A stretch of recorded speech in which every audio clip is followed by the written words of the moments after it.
Okay. Hey.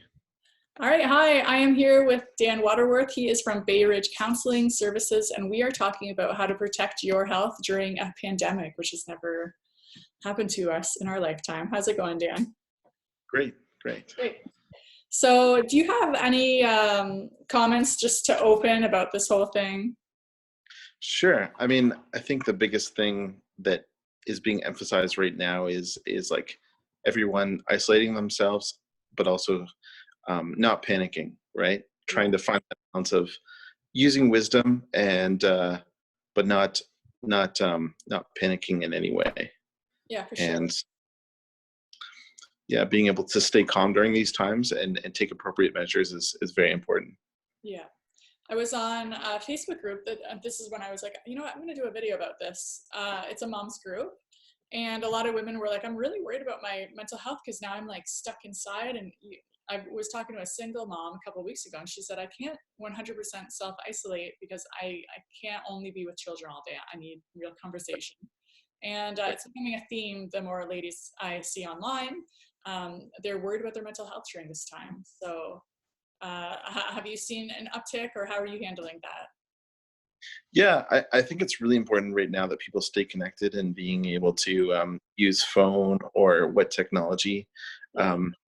gives us to be able to have like meetings. You know, you can FaceTime your friends if you have that, and that's just a great way to stay connected because I mean we need relationships. It's part of what helps us actually regulate our mood.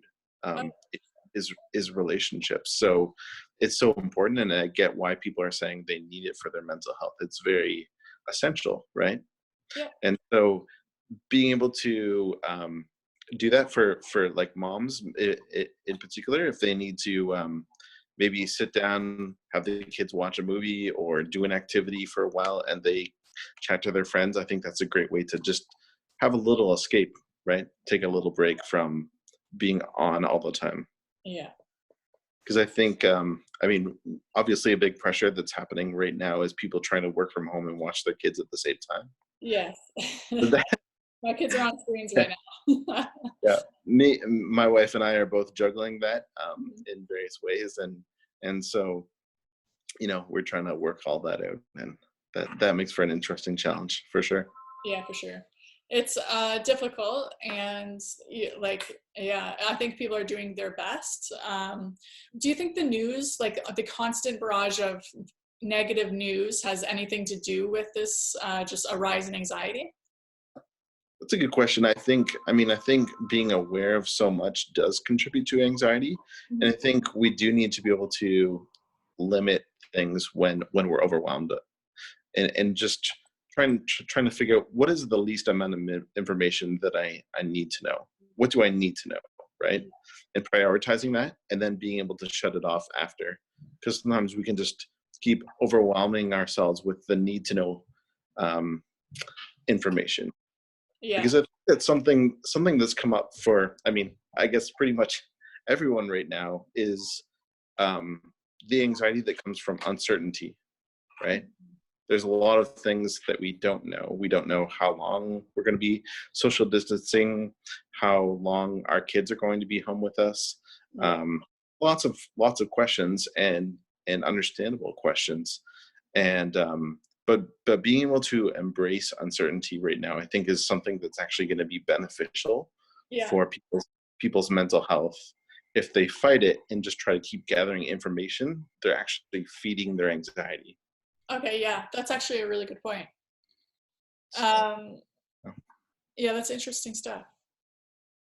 I've heard, I can't remember who it was. My husband was listening to someone. They said it's not so much social isolation or social distancing, it's more physical. So I think just changing the emphasis, like we can still be together. We have the technology, we see it all the time. People are really using it effectively, and how to exactly. make the most of that. Yeah, I think that's really important. Even for myself, I'm doing online lessons. The physical doors of our office is closed right now, and so I'm doing online sessions with clients, and so um, that's been really nice to be able to keep doing that. That we don't have to just stop sessions altogether, but Yeah. we have an option, and so it's good for people to be connected with their friends and family, over technology, and you're right, it's only physical distancing. It's not necessarily social in that sense. Yeah. Um, so when it comes to, I found there's two types of people. Like right away, you have the people who freaked out and they ran to the grocery stores, and you see them. It's like people are making fun of them. The memes are there. But to me, I'm like, that's more of a sad state to me of seeing those people feel the need to hoard. And then I kind of saw this like slow second wave of more anxiousness coming, whereas like it was people who don't necessarily struggle with anxiety, and they don't seem to have an issue, but seeing the empty shelves, like for me, I was happened to be in the hospital a few days before this whole thing went down. When I got out and everyone was crazy, it actually did cause, I was actually worried and concerned, because I've never seen bare empty shelves. I've never seen lineups for grocery stores. It reminded me of like Venezuela or something, and it was kind of scary, honestly. And I saw all these people almost have like a second wave of anxiety. So you had the first people who freaked out right away, and then these people who normally are a little more level-headed, yeah, just kind of start getting sucked into that panic. Have you seen the same thing, or? Yeah, I mean, I think because anxiety is actually a very natural thing and a good thing in order to protect ourselves, Yeah.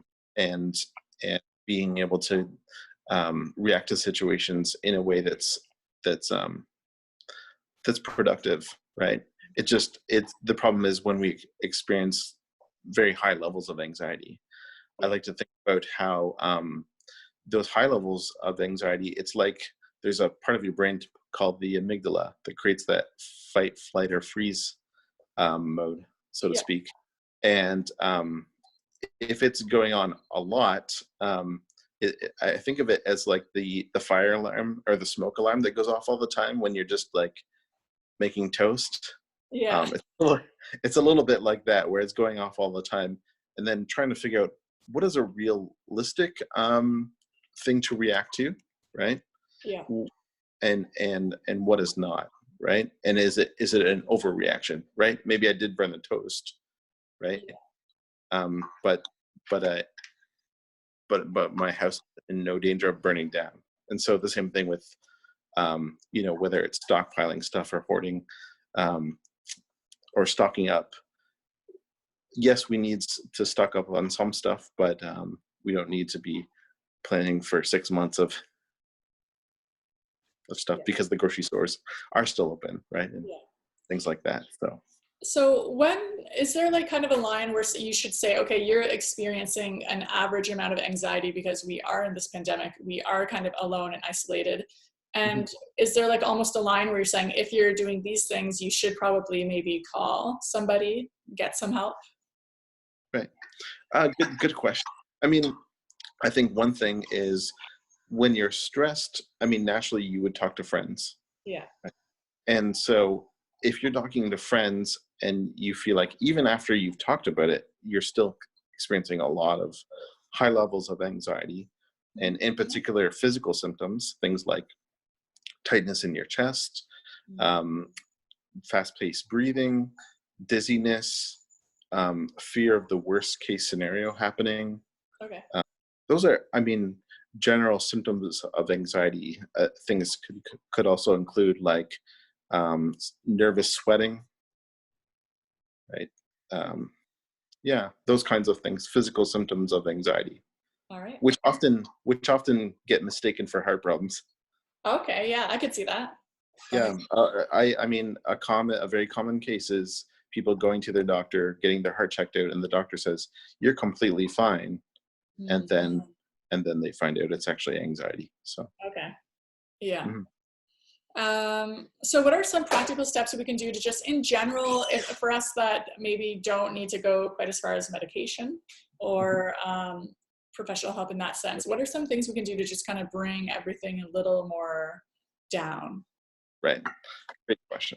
So I think the first thing I already mentioned, but staying connected with people as much as possible during this time through technology and anything you have that way. Okay.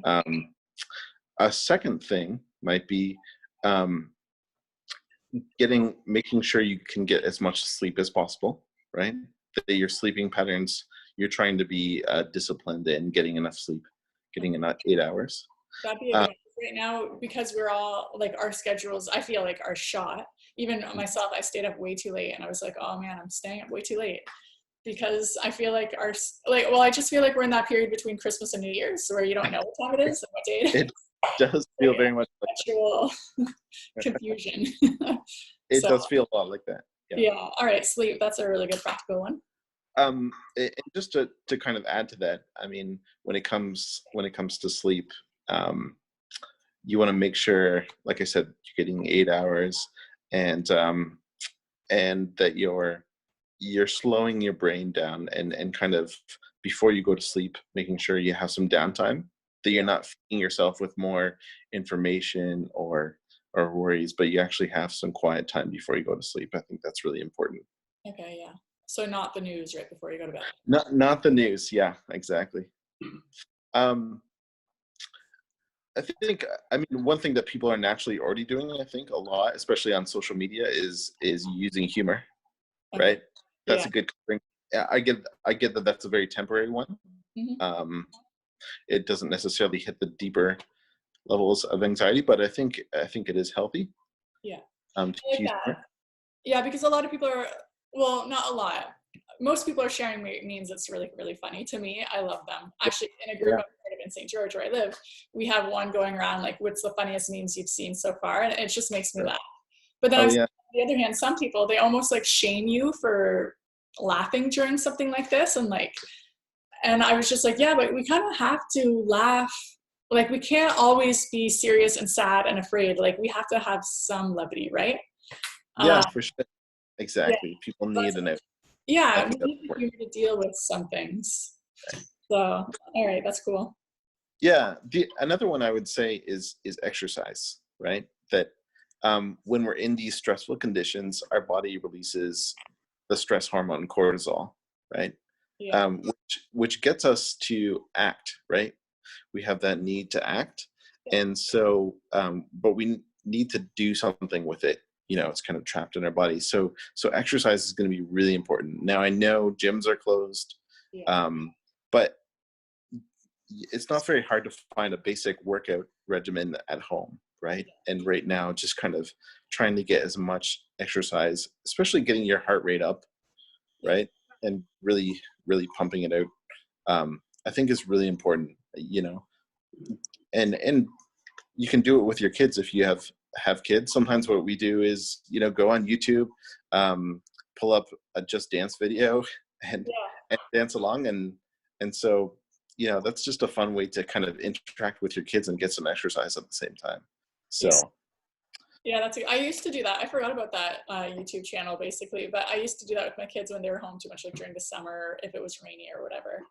yeah. Speaking of kids, so I saw a comment on Facebook again, just talking about her daughter said, so when are we going to die? And the kid, she was little, I can't remember. And then I was just like, oh my gosh, all these kids are carrying this burden because they hear us adults talking and they don't understand what to do with it. So how can we protect our children's mental health during this time? That's a great question.